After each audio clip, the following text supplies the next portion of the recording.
মানুষ আসলে এখন রাজনীতি বুঝতে শিখেছে।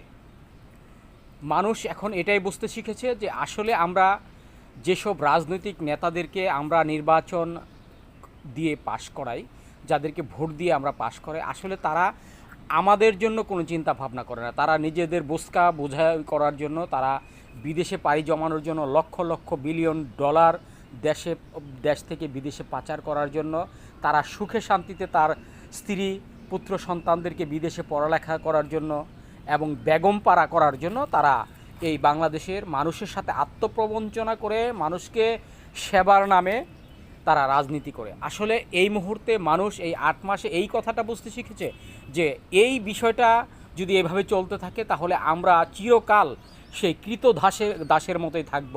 অতএব আমরা এখন আর কাউকে বিশ্বাস করছি না। এই মুহূর্তে আমরা অন্তর্বর্তীকালীন সরকারের প্রধান ডক্টর মোহাম্মদ ইউনূসকে বিশ্বাস করতে শিখব।